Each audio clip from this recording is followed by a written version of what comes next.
In this video, we're going to go on a tour of Lacan's graph of desire. We'll check in at each of its points, explain what all this algebra means, and go through the concepts behind it. We'll throw in plenty of real-life examples, so if you're not familiar with Lacan already, or if, like me, you're turned off by Lacanian jargon, it'll still make sense. I'll also be putting all the quotations from Lacan on screen as we go through, so you can see what Lacan himself said about the graph of desire, and so that the more hardcore Lacanians can follow up the references. Oh, and hit subscribe to see new videos as they're released, and check out more about Jacques Lacan and psychoanalysis on Lacanonline.com. So, background and history first off. Almost everything from Lacan comes from his seminar, the collective name for the roughly 27 or so year-long series of courses he did from 1952 to 1980. Each seminar is devoted to a different topic, and what you have in the écrit is basically a 900-page condensation of all this material at around the midway point of Lacan's work in 1966. Now, Lacan develops his graph of desire throughout Seminar 5, from 1957 to 1958, which is on what he calls the formations of the unconscious. Why formations? What are they? Formations, he says, are forms. Forms have relations to each other, and when we put them together, they comprise a topology.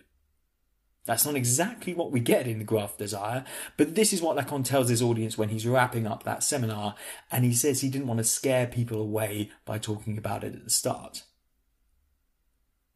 When the graph of desire gets condensed for publication into the écrit, it's the paper The Subversion of the Subject and the Dialectic of Desire where we find its most succinct elaboration. That's what most people use when they reference the graph, so it's with that text that we'll explore it here.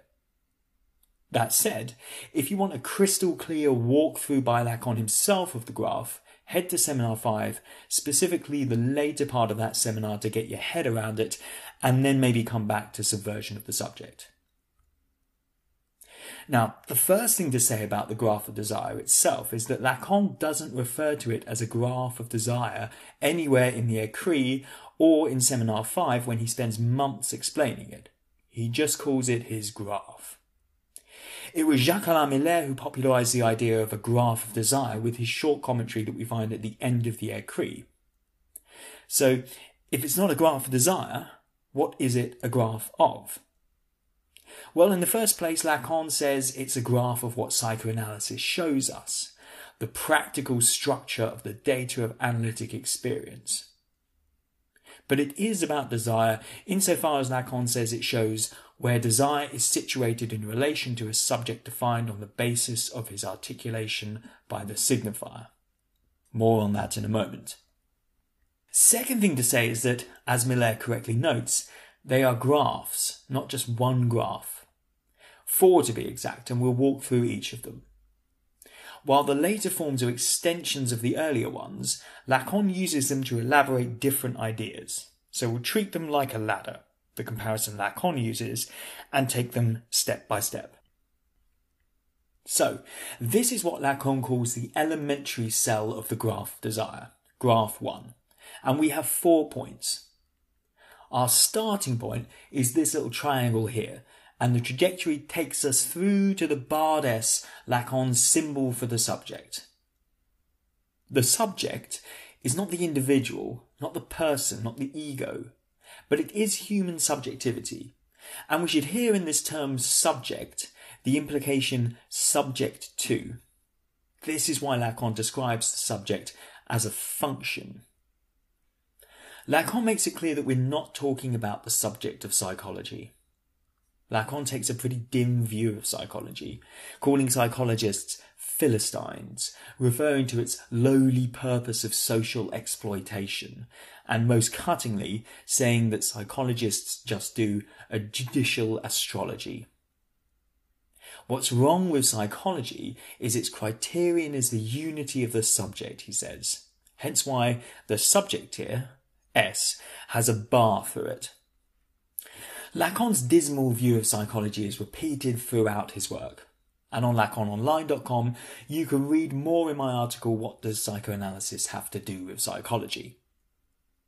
Here, in Subversion of the Subject, alongside criticisms of psychology, Lacan throws in criticisms of the reduction of subjectivity to consciousness or states of consciousness, even if they are higher forms of consciousness like the degrees of samadhi in Buddhism, the trips and highs of hallucinogenic drugs, or the states of enthusiasm described by Plato. Lacan's point, in short, is that no matter how much you meditate, you're still going to be a divided subject. What are you divided by? In short, by the effect of the signifier, denoted here by S. If you want to know more about the effect of the signifier, check out my videos on what's so unconscious about the unconscious and my series on repression. Here I'm going to flash up some quotations from Lacan for those who appreciate the references to illustrate how fundamental the effect of the signifier is in the construction of human subjectivity. But in short, we can say that a signifier is a linguistic unit, a fragment of language. A signifier can be a word or part of a word, but one which is unhinged from any particular meaning, any fixed representational reference, and which thereby refers only to other signifiers, denoted here by S', rather than to a particular meaning or signification. This assemblage of signifiers, taken together as a structure, is a key component in language. Language as a formal structure rather than any particular language like English or French.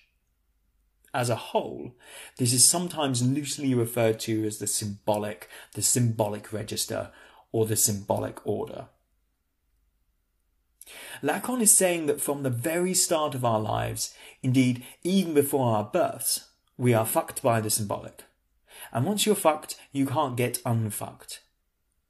So notice that in the graph, this elementary cell of the graph, we begin with the barred subject. There is no entry point into language. You are already conditioned by language.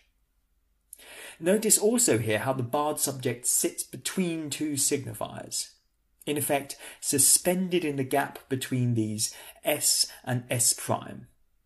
This is why Lacan says that the signifier represents the subject for another signifier, in the same way that a lawyer represents her client for another lawyer, or an ambassador represents her country for another ambassador. Lacan's suggestion is that Freud had some intuition about this when he described how the unconscious worked. Before the arrival of modern linguistic theory, Freud talked about a primary psychical process which was characterized by two mechanisms: condensation and displacement. Lacan aligns these to two linguistic mechanisms, metaphor and metonymy. In other words, he says, the effect of the substitution and combination of signifiers in the synchronic and diachronic dimensions, respectively, in which they appear in discourse. The lesson to be drawn from the book-length studies that Freud wrote on dreams, slips of the tongue and jokes is that these all show how unconscious processes are at work which exhibit these same essentially linguistic mechanisms. Hence Lacan's most well-known maxim, the unconscious is structured like a language. The unconscious is therefore a totally different form of psychical reality to consciousness. The unconscious is not a non-consciousness, not the negation of consciousness as he refers to it here. Consciousness, he says, is obsolete to us in grounding the unconscious. What kind of subject do we mean then by subject of a linguistic unconscious? Lacan makes a distinction here between the subject of the statement and the subject of the enunciation. What do I mean when I say I? I, by itself, makes no sense. I have to follow it up with something. I am happy, I am tired, I am a man, etc. And here we have the deferral of signification along a chain, on which more later. But what about a sentence like, I am lying? Is the speaker lying, or is he telling the truth? Lacan uses this example because he says we can only understand it as non-paradoxical if we split the sentence into I and am lying, and make a distinction between the subject of the statement and the subject of the enunciation. So, is the subject lying or is he telling the truth? Lacan's answer is that he is telling the truth via his lie. At the level of the subject of the statement, he is lying. At the level of the subject of the enunciation, he's telling the truth about that lie. The subject of the enunciation can be understood as the subject of the unconscious. It's a subject that emerges from within our speech, through our signifiers, and which differs from or contradicts the I of the statement. Lacan calls the subject of the enunciation the subject not insofar as it produces discourse, but insofar as it is produced, cornered even, by discourse. What Lacan is getting at is the fact that the subject is not quite the agent of what he says. As much as he speaks, he's spoken. The words that he uses carry a meaning which exceeds the one he hoped to convey when he opened his mouth. And it's through the act of enunciation that we have access to the unconscious in the psychoanalytic sense. This is why Lacan says that the presence of the unconscious, being situated in the locus of the other, can be found in every discourse in its enunciation. Separating out these two subjects in speech can also help us understand how Lacan's famous maxim, that the signifier represents a subject for another signifier, refers to exactly this split between the speaking subject that enunciates words or signifiers and the I of the subject of the statement. As Lacan says, what the unconscious brings back to our attention is the law by which enunciation can never be reduced to what is enunciated in any discourse. In other words, an unconscious production is one in which you don't recognise yourself in what you've actually said. This is an experience well known to anyone who's undertaken a psychoanalysis, but let's take a more everyday example. Advice. What's going on when people give advice? Two salesmen are in a bar discussing work and the deals that they're expecting to close in the coming weeks. One boasts to the other that he's very confident on sealing a deal in the near future, and he's planning to commit to his boss that he will get it signed before the end of the month. His colleague jumps in with some words of advice given in the strongest possible terms. Never commit, he says. These words might be taken as nothing more than sage advice were the men not at this particular bar on this particular evening to celebrate the colleague's engagement to his fiancée. With the words never commit, we can wonder what commitment was being warned against, and therefore who the advice was aimed at. What Lacan says in his Seminar 9 on identification can tell us what's going on here. By this very fact in the enunciating, Lacan says, he, the colleague in our example, elides something which is properly speaking what he cannot know, namely the name of what he is qua enunciating subject. In the act of enunciating, there is this latent nomination. We never find the unconscious expressed with the first person pronoun. Rather, unconscious thoughts, desires and fantasies are often voiced through an enunciation which is ostensibly intended for someone else. So when we receive advice, we should always ask, who is this more relevant to, me or the person giving it? This is what Lacan calls the intercede, interdit, which in French is also a homonym of forbidden. It is the very place at which the transparency of the classical subject divides, he says. And this is one of the reasons he calls the title of this paper in the Écrit the subversion of the subject. So, back to graph 1, the elementary cell. Think of it as like a button tie, Lacan says. Beginning on the left, we have two signifiers, S and S', which represents the signifying chain. The signifier, Lacan says, stops the indefinite sliding of signification. What does this mean? Take the example of the phrase, the weed is. How we finish this sentence with a further signifier will determine retroactively its signification. The weed is getting me high produces a different meaning effect than getting too high. One might refer to smoking a joint, the other to gardening. One refers to me, the other refers to a plant.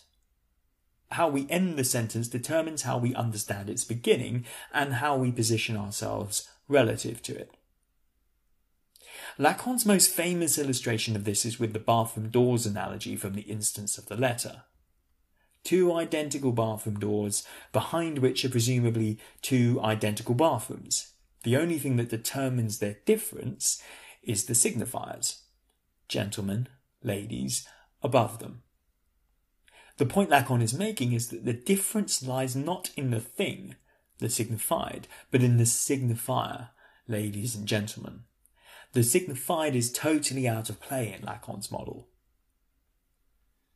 We know that young children have grasped this when they start making signifying substitutions in their use of language.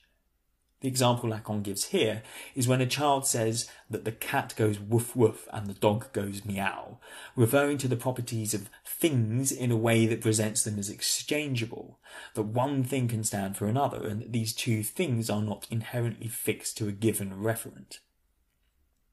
Graph 1 presents the subject as caught in the loop of the signifier's passage. As we said earlier, the little triangle at the bottom right is the starting point of our journey through this graph, what Pontalis calls in his write-up of Lacan Seminar 5, that by which the human subject, in its essence as problematic subject, is situated in a certain relationship with the signifier. What does this mean? Let's take another example. A man complains of two problems. First, he thinks he's too skinny, and so he eats large portions of high-calorie food in an attempt, he says, to gain weight. Second, he suffers from insomnia. When I ask what it is that keeps him awake, he says, "Some things in my life have a lot of weight." The same signifier in different contexts. When we say someone is unconscious of something, we shouldn't think that they've repressed it in the sense of pushed it down into the unconscious. It's simply that they don't see the link between two things in different contexts. In our example, the connection between the man's eating habits and his insomnia. Remember that when we ask someone to describe some aspect of their life, they could say whatever they like. That they use the same term to describe two things which to them have no connection indicates to us that there may indeed be a link, and that this link is worth exploring. But why does this vector run backwards, in a negatively oriented direction with the signifier's vector, as Lacan puts it? Exactly because of the retroactive effect of signification that we saw earlier with the weed example. What's at work here is what Freud calls the effect of Nachträglichkeit, translated by Lacan as après coup, and translated better by Laplanche as afterwardsness. It's a crucial concept in psychoanalysis that Lacan pulled out of Freud and which Laplanche built pretty much an entire career around. Unfortunately, in Strachey's translation of the Standard Edition, Freud's German is rendered as deferred action, which doesn't quite capture the subtleties of afterwardsness in English. We can also read this negatively oriented direction to refer to the way that the subject receives his message back from the other in inverted form. More on that later. And so on to the second version of the graph, where Lacan introduces a new set of terms. Let's start with A and SA here. A is autre, other, with a capital O, the so-called big other, because it's not an other, like another person, but instead what he calls the locus of the treasure trove of signifiers. One way to think of the other is like a switch point in a network. In any network, it's not the input that matters, but the passage through just such a junction. In the same way that a train station is indifferent to the trains that pass through it, so the other has no subjectivity or intentionality in its own right. It's like the pure subject of modern game strategy, Lacan says, the preliminary site of the pure subject of the signifier. Like the traffic flowing through a junction at any one point, Lacan describes the other as the inscription of a combinatory whose combinations may be exhaustively enumerated. It's the other of language, or the other of language in its otherness. So it's not the place where everything gets a meaning, like the key to the code, even if we might appeal to the other in order to find meaning. It's rather the space where speech and language are constituted, because language, the words we use, can be distant or foreign to us even as we speak them, even if we speak a particular language very well. We can think of the other as the site where language as a purely differential structure comes together, a network of signifiers that only make sense collectively, founded on binary opposition to each other like night and day, odd and even, or ladies and gentlemen in Lacan's analogy. Now, this only makes sense when we look to the left, S brackets A, and we see punctuation, Lacan says, the effect of punctuation on a signifying chain, just as we saw in the elementary cell with the weed example. As Lacan says, one is a locus, a place rather than a space. The other is a moment, a punctuation rather than a narrative. So let's trace this line that runs from signifier on the left to voice on the right by thinking about how the infant negotiates its entrance into this symbolic order. The child is born into a signifying universe that precedes him and which divides him, a world of signifiers which in their brute, raw materiality are absolutely meaningless. The significations that are communicated to the child by the other, let's say from the caregivers incarnating for the child the other, are denoted by small s brackets A. But to the mother or caregiver, these significations are themselves alien, because their signifiers will always carry a signification of which they are unaware. This otherness is an aspect we see in the voice, which can be thought of as the signifying chain minus the effect of meaning, as Lieder puts it. There's a great example of this trajectory in action in Freud's case history of little Hans, real name Herbert Graf. This young child, 4.5 years old, has just taken a bath and notices that when his mother dries and powders him, she takes care to avoid one special part of his body. Hans finds this odd and asks his mother why she doesn't want to touch it. Because that'd be piggish, his mother replies. What's that? Piggish? Why? Hans retorts. Because it's not proper, she snaps back.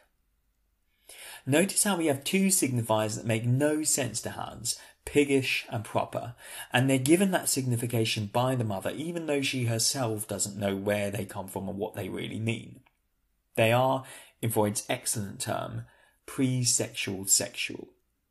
But it's great fun, Hans protests, demonstrating how the register of language can be used as both a condition and prohibition of enjoyment. So let's trace the line that runs from the barred subject up and over the graph via the other to the significations from the other, S brackets A. And let's explain this with an example from another of Freud's case histories, that of the rat man, real name Ernst Lanzer. Ernst shared a memory with Freud. When he was very young, he'd done something wrong and was beaten by his father. In response, the rat man put up a verbal fight. But, as he knew no bad language, Freud relates, he'd called him all the names of common objects that he could think of, and had screamed, "You lamp, you towel, you plate," and so on. As Freud tells it, so shaken was the rat man's father by the fury of this outburst that he stopped and declared, "The child will either be a great man or a great criminal." Freud notes, the patient believed that the scene made a permanent impression upon him as well as upon the father. The beating stopped and never happened again, but the rat man attributed his later fear of violence at his own rage to this scene. In psychosis, we have something a bit different going on. Code messages and message codes separate out into pure forms in the psychotic subject, the subject who makes do with this preliminary other alone, Lacan says. What's he talking about? At the onset of psychosis, we find something that the German-Swiss psychiatrist Karl Jaspers called elementary phenomena. This was picked up by Lacan as early as his doctoral thesis on paranoia in the early 1930s. Lacan gives an example in Seminar 3 of how this works. The subject sees a red car pass him on the street. He doesn't know what this means, but he knows it means something, and that this meaning pertains specifically to him. This is the appearance of meaning as such, and it's one of the early signs that a delusion is about to crystallize. Thus we run from the barred subject via the image to the presence of meaning as such. In psychosis, we might also find auditory hallucinations whereby the signifier is divorced from the signifying chain and thereby from any signification, so we can understand the location of the voice here in this context too. So, what about these two? This is the image of or from the other. Notice the big other, as denoted by the capital A. And this is the image of or from the other. Notice the small a, denoting the semblable, the mirror image. I brackets capital A is the point of the ego ideal, and I brackets small a is the point of the ideal ego. What's the difference? If the ideal ego is the person you identify with as the person you would like to be, the ego ideal is the point from which that image takes on a value, the point that sanctions or invests that image as being worthy or lovable. What Freud points out in chapters 7 and 8 of Group Psychology and the Analysis of the Ego from 1921 is that what's at work in identification is not a kind of mirroring, not a specular immediate identification, but the support given to that identification. As Lacan puts it in his remarks on this in Seminar 11, the ego ideal is the point from which the subject will see himself as others see him. Lacan introduces the ego ideal with reference to what he calls the unary trait, a concept more crucial than Lacan scholars usually give it credit for. Here he says that the unary trait performs the role of filling in the invisible mark the subject receives from the signifier, which alienates this subject in the first identification that forms the ego ideal. What does this mean? Again, it's an idea that has its heritage in Freud. In chapter 7 on identification in group psychology, Freud gives the example of his patient Dora, who imitated the cough of her father. In this case, identification, Freud writes, has appeared instead of object choice. Object choice has regressed to identification. Dora's identification is not to a person as such, but to a particular trait of that person, which borrows what Freud, in German, calls ein einziger Zug, a single trait. Unary trait is the term that Lacan uses. He talks at length about this in the seminars of the mid-60s. Halfway through Seminar 11, for instance, Lacan refers to how prehistoric cavemen would signify the killing of an animal they'd hunted by marking it off with a single stroke, perhaps on a cave wall or on their weapon. The killing of the animal is represented by a 1, and the subject counts his first kill as 1-1. Each mark is a signifier, and Lacan's idea is that human subjectivity is essentially suspended in the gap between signifiers. But this doesn't mean that human subjectivity is some kind of effervescent antimatter or insubstantial pure lack. The marks or strokes just give him a place, enable him to situate himself in a signifying structure.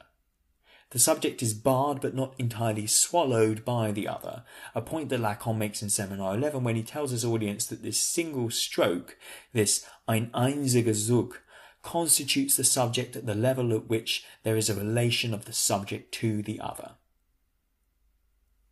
Two reasons why we're dwelling on the unary trait. First, because the idea from Freud is that when identification occurs via this single trait or characteristic, it's not a form of identification that's linked to a libidinal attachment or love interest in the person. The einziger Zug simply provides what Lacan calls in Seminar 8 the sign of the other's assent. It's the reference to the ein einziger Zug that gives the fantasy of the ideal ego its weight. The gaze of the other is internalized via ein einziger Zug as a sign. There is no need, as Lacan puts it, for the whole organized field or for some sort of massive introjection. What this means is that a particular trait, an X, is valued by the other in some way. Hence why it's a sign, as something that has a meaning to someone, and in that respect gives the child a fixed point he can relate to amongst all the specular identifications and mirroring relations around him. so that all of the ideal egos that follow will depend on the ego ideal. The second reason we're dwelling on the unary trait is because it's a kind of a frontier concept between the imaginary and the symbolic. It's the object raised to the status of the signifier.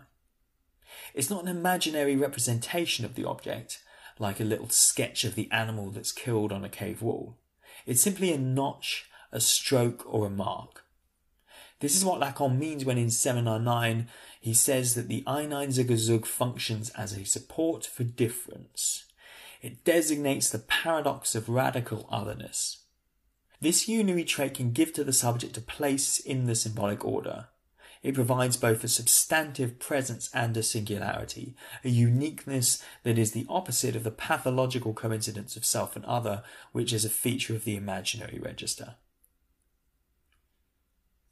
Now, notice that in graph 2, the ego ideal comes in the place where we found the barred subject in graph 1, the elementary cell of the graph. What's this about? Lacan's trying to present a retroversion effect by which the subject at each stage becomes what he was to be. A beautiful line from earlier in the Écrit may help us explain this. What is realised in my history is neither the past definite as what was, since it is no more, nor even the perfect as what has been in what I am, but the future anterior as what I will have been, given what I am, in the process of becoming. Packed into this dense little quotation, we find the idea of afterwardsness mentioned earlier. We also see notions of fate, destiny, repetition, and transmission. And even though he says he won't talk about the mirror stage here, Lacan goes on to give it a more developed elaboration than the purely specular one that the theory received in his original 1936 Marienbad paper. In particular, here we get the idea of an anticipation of bodily mastery that is at the core of the mirror stage theory. In short, this is the idea that we identify with an image outside ourselves, an image which presents to us a model of corporal unity in order to achieve motor coordination and mastery over our own body. But that comes at the price of our fundamental alienation in the image of the other. Hence Lacan's line, "There arises the ambiguity of a misrecognizing that is essential to know myself." To explain this, we now have to trace the journey along the bottom quadrant of graph 2, the journey that goes from the barred subject to the ideal ego, to the ego, and to the ego ideal. Let's explain this vector running from the ideal ego to the ego a bit more. This is the image of the other, or the image as other in the imaginary register. The I here is the image, the A, the other. In order for the infant to achieve motor mastery, coordination, and to be able to identify its image, why not the image it sees in a mirror, as its own, it has to model itself on the image of another. This is how the ego is constructed. There is no other way to get to the ego except via the image of the other. This vector is at the level of the imaginary in Lacan, the realm of images. But as we can see from its connection to the ego ideal and the barred subject, it's not possible to separate off the imaginary from the symbolic. The fretful preoccupation with the image in the Instagram age shows this dynamic in action. We're ceaselessly harangued by images through which we see ourselves, but only at the expense of how others present their own image, that is, how they would themselves like to be seen. What Lacan says about this dynamic is so relevant to our day and age that it almost feels surprising it was written 60 years ago and not late last night. But for Lacan, the rivalry inherent in this imaginary dual relation has a really dark side. The ego is thus a function of mastery, but it's at the same time a game of constituted rivalry, he says, which casts a shade of hostility onto the other that can rapidly boil over into an intense, violent outburst. As we see in these passages from Subversion of the Subject, and in the Mirror Stage paper, and in his paper on aggressivity, there's a rivalry inherent in the imaginary register. Anytime it's not mediated by a symbolic operator, whether that symbolic operator is inefficient or simply not present, Lacan warns in no uncertain terms that it can become murderously violent. So much of Lacan's early work is about how this alienation in the image produces aggressive outbursts, and so many of the clinical cases that interested him exhibit this feature. His commentary on the infamous case of the Papin sisters, and his doctoral thesis on self-punitive paranoia, in which his subject, Aimée, stabbed a well-known Parisian actress of the day, serves to show how seriously Lacan took this. But let's take an example from more recent times. On the 30th of July 2008, a man called Vincent Lee boarded a Greyhound bus travelling from Edmonton to Winnipeg in Canada. He sat next to a 22-year-old man named Tim McLean, who barely acknowledged him and fell asleep with his head against the window of the bus. Shortly after, Lee pulled out a hunting knife and began stabbing McLean. As the terrified passengers evacuated the bus, Lee began cutting off his victim's head and dismembering him. With Lee locked aboard the bus, he brandishes McLean's severed head to the passengers and begins to eat the eyes and part of the heart of the body. When he's finally arrested, police find other body parts stuffed into his pocket. At his court appearance, Lee is bereft with remorse. The only words he utters to the judge is the plea, "Please kill me." He's devastated to hear that the Canadian legal system does not allow for capital punishment. In this sad and shocking case, we see exactly the phenomenon that Lacan is talking about. Just as in the Papin case, and just as in Aimé's case, a paranoid delusion fixes on the image of an ideal, in this case the young, trendy McLean, and there follows an abrupt and violent outburst that leads to the destruction of that image.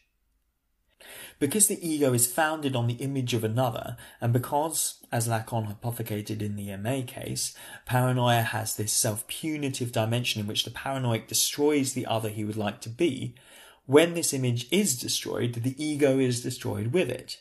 Hence Lee's desperate plea to be killed, something we also see in the case of Christine Papin, who after the crimes attempts to gouge her own eyes out and eventually dies from malnourishment in prison.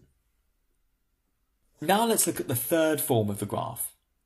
We have a new upper portion framed by a question, que voulez, what do you want, which Lacan took from a 1772 novel by the French author Jacques Cazot, Diable amoureux, the devil in love. It's no accident that the curve the graph forms around this resembles a question mark. We also have two new symbols in the third form of the graph. This diamond symbol, or lozenge, which in French is called poinçon, and which does quite a lot of work insofar as it indicates the relation between the other two symbols it conjoins. Lacan says that it registers the relations envelopment, development, conjunction, disjunction, and will explain later the use he makes of it in this formula.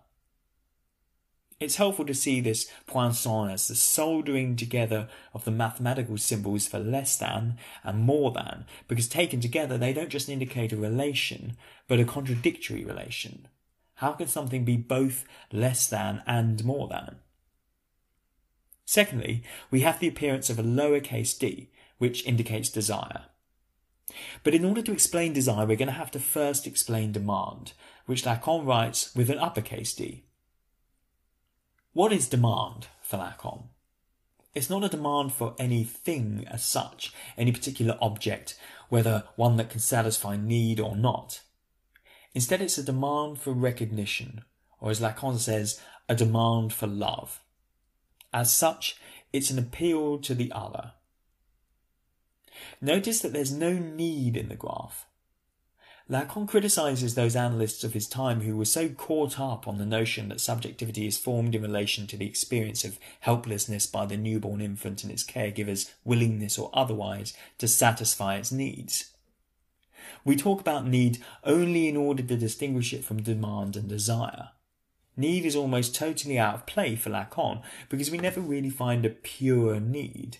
It's always polluted by the order of language, which means that what we experience as need is never pure, even basic biological needs. Let's take the example of the newborn infant. It wants to be fed, it cries, it may or may not get the bottle or a breast. But it may cry for other reasons, and the caregiver may still respond with a bottle or a breast. Thus, the experience of even the most basic needs are already conditioned through the significations given to them by the other.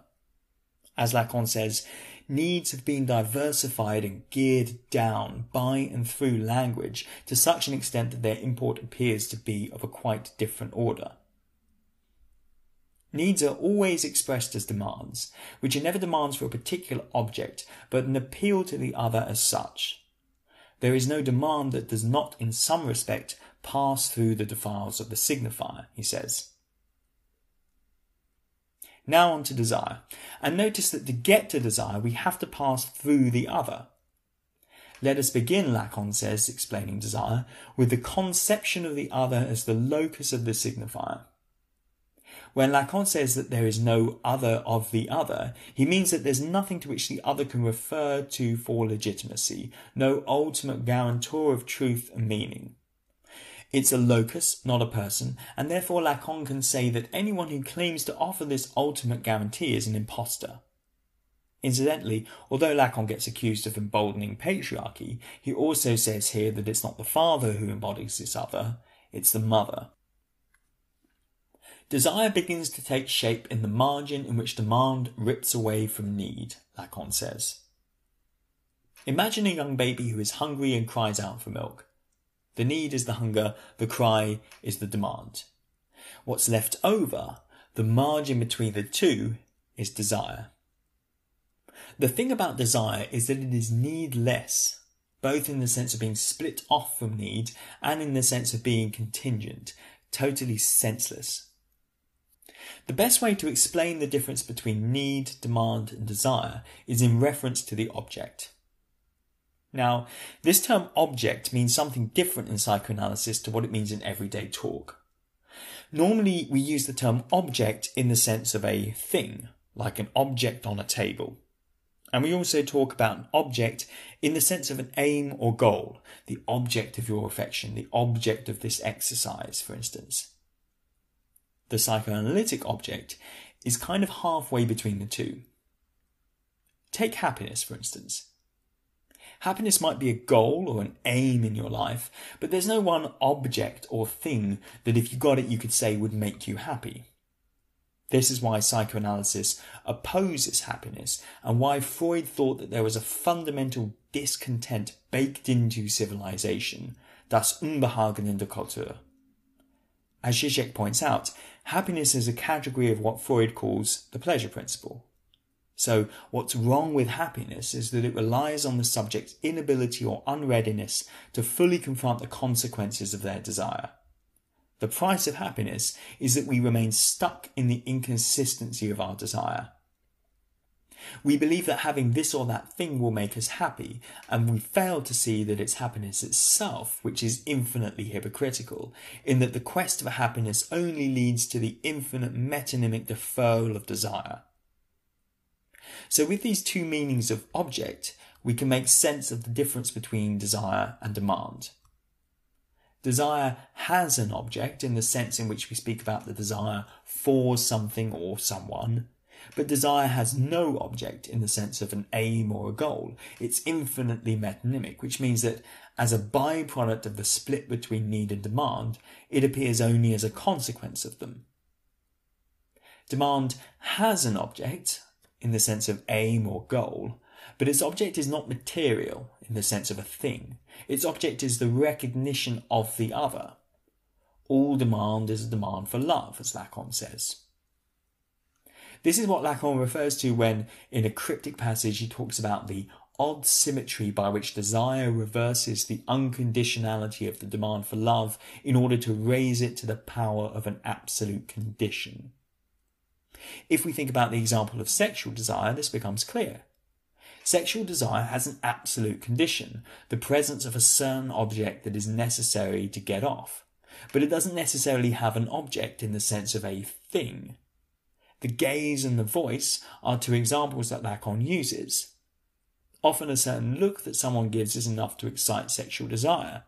Same goes for the tone or timbre of someone's voice.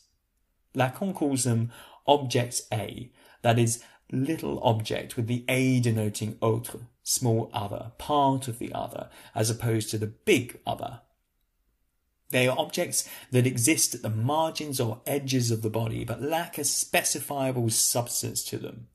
They do not have a specular dimension in the same way as we can't point to the gaze, we can't point to the look, because when we do, we just end up pointing at the eye. In a beautifully poetic way, Lacan describes object A as a substance caught in the net of shadow, which, robbed of its shadow-swelling volume, holds out once again the tired lure of the shadow as if it were substance. Lacan calls object A the object cause of desire. Its paradoxical status as both the object and cause of desire is something he picks up on later in Subversion of the Subject, where he describes it as like an agalma, a precious treasure hidden in a worthless box. This is part of the extended reference he gives to the strange attraction of Alcibiades to Socrates in Plato's The Symposium, building off a long commentary in Seminar 8 on that text in relation to transference. This is the formula for fantasy, the subject in relation to the object A. What Lacan calls the structure of fantasy is built from 3 elements. In the barred subject, we have the moment of a fading or eclipse of the subject, which is closely tied to the splitting he undergoes due to his subordination to the signifier. In A, we have the condition of an object, the object cause of desire. The link between the two is what constitutes fantasy. To see this in action, we can turn to Freud's work on fantasy, where we see these 3 elements that Lacan shows here as comprising the structure of fantasy. Where Lacan has barred subject, relation, object A, Freud has subject, verb, object. Fantasy entails the infinite combination of these elements, which is why Lacan says that his formula is designed to allow for 101 different readings. Freud's idea was that fantasies, we're thinking in particular of sexual fantasies here, could be formulated as a sentence. Freud picked one that he found cropping up with unusual regularity in his patients.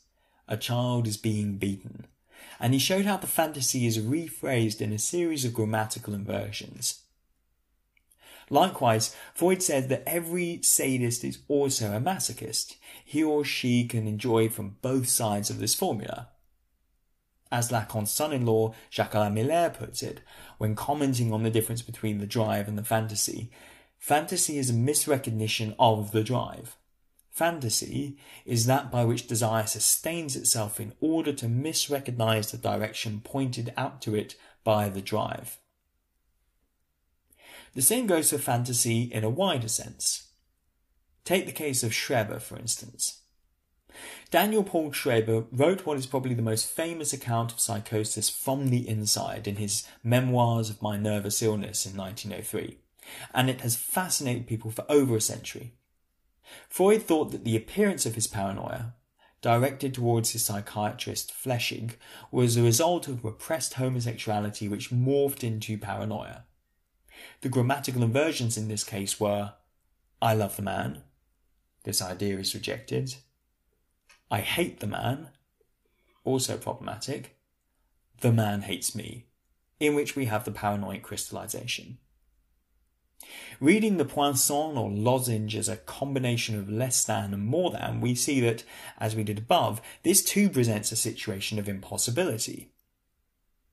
Now, regardless of what we think of Freud's reading of the Schreber case, we can see that it's these lexical configurations which propel and sustain all the transformations of the fantasy scenario that Freud had noted in the production of sexual fantasies. Thus, Miller defines fantasy as meaning related to satisfaction, and fantasy is their conjoining. As for Lacan, he describes his formula for fantasy as an absolute signification. This denotes the more general sense of the term fantasy, what Lieder describes as a compass or a rule that governs our lives. Fantasy is the pattern we repeat, the groove we fall into, our modus operandi. This is why in psychoanalysis it's always important to locate the fantasy to understand what particular relation that person has constructed between meaning and satisfaction. It may be the pattern of always putting oneself in the position of a victim or always striving for dominance. For Freud, according to a brilliant analysis made by Leclerc in a paper called Unconscious Desire with Freud, Reading Freud, this formula was to reveal a secret. Seriously, go read this paper. The fantasy will draw towards it all of the little contingencies of life and fit them into a single frame. This is why in his third iteration of the graph, Lacan talks about how desire adjusts to fantasy like the ego does in relation to the body image. Now on to the final complete version of the graph. Because we explained demand earlier, we can now explain the drive, which is denoted with this formula, the subject in relation to demand. What does demand have to do with the drive? A link between these two is already made by Freud, whose brilliantly enigmatic definition of the drive is as the demand made upon the mind for work in consequence of its relation to the body. A definition he gives twice, in the 3 essays on the theory of sexuality and then the metapsychological paper from 1915, Drives and Their Vicissitudes, Trieb und Triebschicksale. Lacan attempts to locate the drive on his graph here by saying that the drive is what becomes a demand when the subject vanishes from it. Okay, so we're talking about a kind of pure demand? But then he continues, it goes without saying that demand also disappears. Oh, except that the cut remains, for the latter remains present in what distinguishes the drive from the organic function it inhabits, namely its grammatical artifice, so manifest in the reversals of its articulation with respect to both source and object. How do we make sense of this? Take the example of alcohol addiction. We have a split from the organic function, drinking to quench thirst. But for the alcoholic, drink inhabits that function in the way that the Trojan horse inhabits a citadel. Source and object are reversed, as Lacan says here, in that the source of the drive from where the organic need of thirst arises, the oral zone in this case with its locus at the mouth, is given over to the object. The organic need is cheapened in favour of the object. Alcohol becomes more important than water, and thirst for water becomes thirst for alcohol. Vampire movies play on this trope very well. There's no better illustration of the oral drive at work than the undead vampire driven by a lust for blood which neither quenches its thirst nor keeps it alive. Lacan's own example here of Pavlov's dog is also not bad either. Now, turning to this formula, the signifier of a lack in the other, which Lacan describes as a lack inherent in the other's very function as the treasure trove of signifiers. This means that there's no other of the other, as we saw earlier. But note that here there is a signifier that itself denotes this lack, a signifier that signifies a fundamental lack of any possible signification. To make sense of this, think of the pure signifier 0. What is 0? Ontologically, it's nothing, but as a signifier it still needs to denote the fact of nothing. The paper for which Jacques-Alain Miller made his name, Suture, Elements of the Logic of the Signifier, is a meditation on this paradox, and Alain Badiou calls it the first great Lacanian text not to have been written by Lacan himself. This is not some abstract theoretical point, it's a very personal question for each of us to deal with because it signifies that there is nothing which can ultimately guarantee the other's consistency, that there is ultimately no answer to what the other wants from us. Que voi. Now, in Lacanian jargon, one way to think of this signifier of the lack of the other is with Lacan's concept of the phallus. The phallus for Lacan acts as a signifier or memorial of lack. It's a kind of positivization of an absence. It occupies a very privileged place because the phallus is also the signifier of desire and the signifier of sexual difference too, which means that the signification of the phallus is the point around which all articulations of sexuality are referenced. To illustrate this with an example, the centre of my city, London, is Charing Cross. It's the junction where 6 roads meet, and when people measure the distance of any other place relative to London, Charing Cross is taken as the ground zero, the official centre of central London. It's the point from which distances from London are calculated. The site takes its name from a memorial erected by King Edward I to his wife Eleanor of Castile. Grief-stricken, he placed monuments at each station marking the procession of her funeral cortege. Thus, Charing Cross is both an orientation point and a signifier of lack. But the signifier of the lack in the other is also a very necessary structural element because it allows for the flexibility or mobility of the signifying chain. Without one special signifier denoting the lack in the other, there would be no chain of signifiers, no sliding of the signified under the signifier, and each signification would be fixed into a closed code. Imagine something like a jigsaw puzzle. If all the pieces were locked into place, nothing would move, and would be stuck with one image as defining the whole of reality. But with one piece missing, the others can shift. New significations can become possible, and thus all the practices that depend on being able to play with the signifier and signified to create new significations, the world of art, literature, culture, all become possible. When at this point Lacan gives his definition of the signifier, a signifier is what represents the subject to another signifier, we can see that logically there has to be a chain of signifiers, because as he puts it, this latter signifier is therefore the signifier to which all the other signifiers represent the subject, which means that if this signifier is missing, all the other signifiers represent nothing, for something is only represented to. Just to the left of the signifier, the lack in the other, we have jouissance, a difficult term in itself, and there's a full article explaining Lacan's idea of jouissance on Lacanonline.com. But here we can approach jouissance by asking, what does Lacan mean when he says that jouissance is prohibited to whoever speaks as such? Or put differently, it can only be said between the lines. Well, notice the pun that Lacan makes in French between dit and dit, between saying and forbidden. Elsewhere, Lacan talks about jouissance as being a caustic enjoyment, a backhanded enjoyment, which begins as a tickle and turns into an inferno. Complete enjoyment is impossible because it must run through the signifier.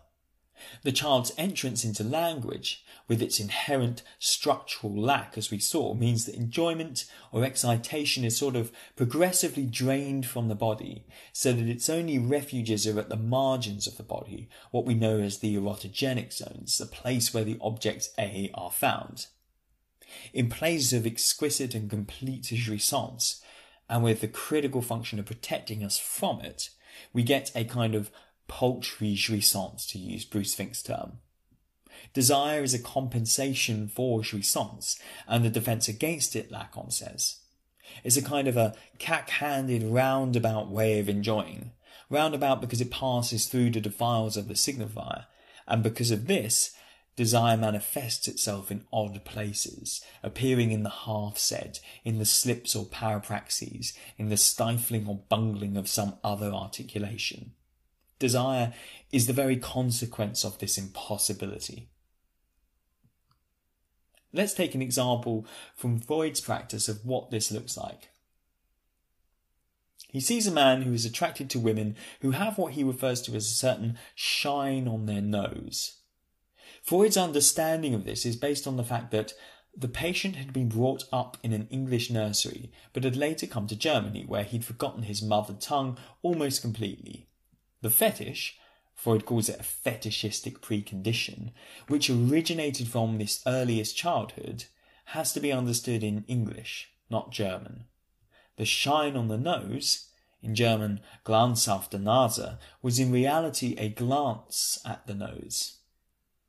Where the ability to look or gaze was restricted and the enjoyment curtailed, it's mangled and metabolized via the signifier, resulting in glance after Nase, shine on the nose, being what excites the man. Notice Lacan says that there's no agency forbidding jouissance. No one's telling us that we're not allowed to enjoy whatever kinky perversion we please. It's not the law itself that bars the subject's access to jouissance, he says. It simply makes a barred subject out of an almost natural barrier. The symbol of this effect is the phallus, defined as the signifier of jouissance insofar as it finds incarnation in the erectile organ. But even this imaginary incarnation still retains symbolic effects because the phallus, for Lacan, is the male organ plus the idea of lac. And so Lacan gives it a symbolic formulation, the square root of -1. What does this mean? Lacan's English translator Bruce Fink helps us out. The phallus represents what is missing in the desired image. Incarnated as the male organ, the phallus is negativized where it's situated in the specular image. It is a part that's missing in the desired image. Thus we have -phi, not included here in the graph, but which is the algebraic form Lacan uses for castration at the end of this vector. In symbolizing this loss, the phallus is transformed. Think of this as the post-castration phallus, and you get some sense of why reading the phallus as the penis makes no sense. Castration here refers to the evacuation of enjoyment to the margins of the body, a draining of excitation to the body's extremities at localized points that Lacan aligns with the source of the drive, oral, anal, scopic, invocatory. Hence why the phallus is the signifier of jouissance. So, Fink tells us, think of the phi, this symbolic phallus, as a -1. We go from a minus value to a plus that neutralizes the imagined loss.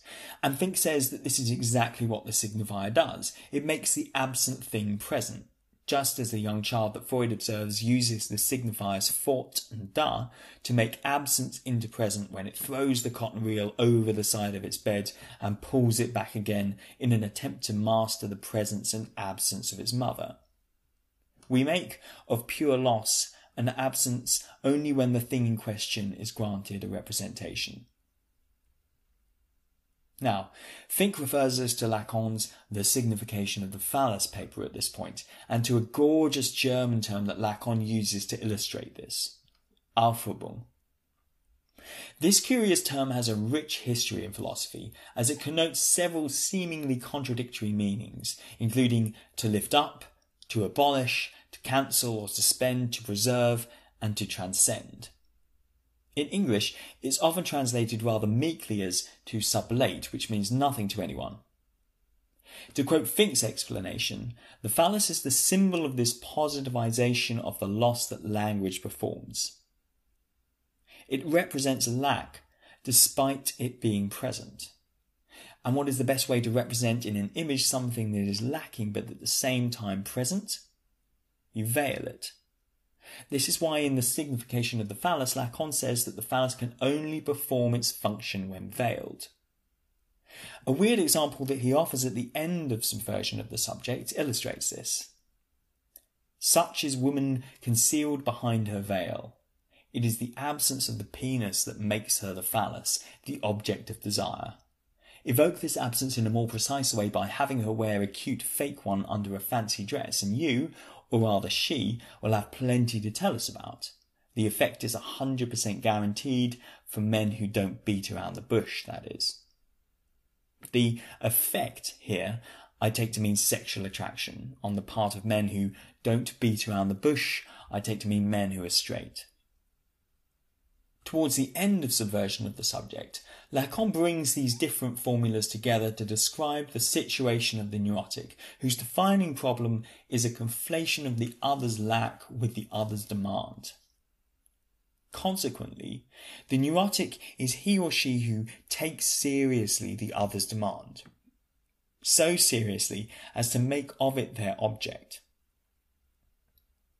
Now, the mistake that many analysts made, Lacan thinks, is to see this as evidence of frustration, whereas it's actually covering over the anxiety induced in him by the other's desire.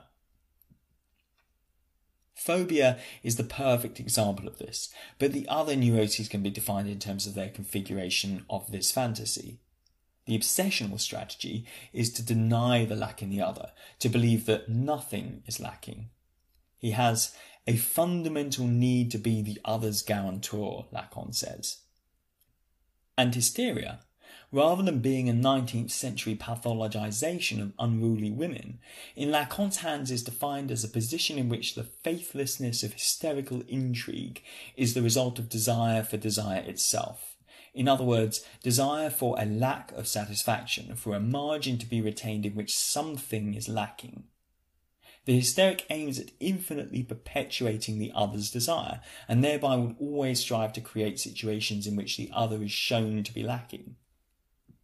What the neurotic aims at, says Lacan, is to have the perfect master of his desire. The name of this agent for Lacan is the father. Like the other, the father is less a person than a place, or more precisely, a function, which is to measure desire, not in the sense of restricting it, but in the sense of ensuring its proximal distance from an overwhelming enjoyment that Lacan calls elsewhere the thing, borrowing Freud's German term, das Ding. Now, although it's not depicted on the graph, Lacan's masterly rereading of the Oedipus complex by way of what he calls the paternal metaphor, the substitution of the desire of the mother for the name of the father, looms large. This function of the father is thus an important operator, not in some vague fashion, but for the analyst to use in clinical practice. Lacan thinks that how we work with the position or function of the father is one of the really useful levers we can pull in order to have a psychotherapeutic effect, an effect which is produced by shifting the subject's perspective relative to his or her fantasy. If the neurotic wants to find the perfect master of his desire, as Lacan says, the analyst should take care not to incarnate this figure in the transference, but to bring it into play in order to destabilize or undermine it. Practically speaking, this means it's not always going to be the best strategy for the analyst to remain neutral, passive, or silent, because this would position them in the very masterly position they should attempt to question. Let's take an example from the Rat Man's case history. At one point, Freud's notes simply record, December 28th, he was hungry and was fed. While it may seem unorthodox for a psychoanalyst to be preparing his patient a meal during a session, an intervention like this is justified if it produces more associative material, more grist for the mill of the analysis. This example isn't the one that Lacan uses, and Lacan says that he's not making any recommendations on technique, but what he does say is super instructive. How the analyst must safeguard the imaginary dimension of his non-mastery and necessary imperfection for the other is as important a matter to deal with as the deliberate reinforcement of an ever-renewed ignorance, so that no one is considered a typical case.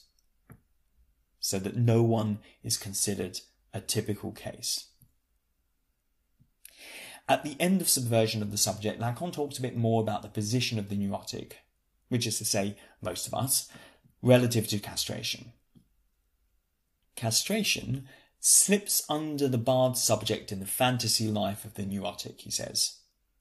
What covers over this castration is his ego.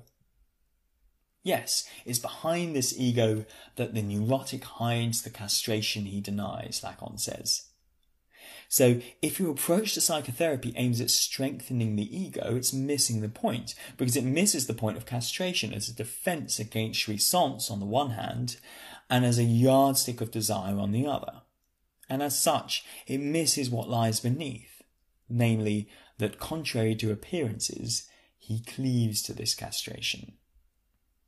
The point is not that he wants to deny it, but rather that he doesn't want to sacrifice it to the other's jouissance, that is, to allow the other to exploit his lack for its own gain. The neurotic gets that things must come at a price, but to pay that price by allowing the other to enjoy is intolerable for him. So if we look at the arc that runs from fantasy and jouissance on the left to castration and desire on the right, we can see the central dilemma of the neurotic, that is, of most of us. To get over this curve towards castration, we have to reject jouissance, full enjoyment, and accept the fact that the best satisfaction we're going to get is the one that desire offers, despite its infinite metonymy, its twists and turns, its perpetual dissatisfaction with an object. This is what Lacan means when he ends the paper with one of the most beautiful lines in the whole écrit, and which we can take as something of a mantra for a life resigned to the reality of constant striving. Castration means that jouissance has to be refused in order to be attained on the inverse scale of the law of desire. Hit subscribe to see more videos from Lacan online as they're released, and check out much more stuff exploring psychoanalysis through the work of Jacques Lacan on Lacanonline.com.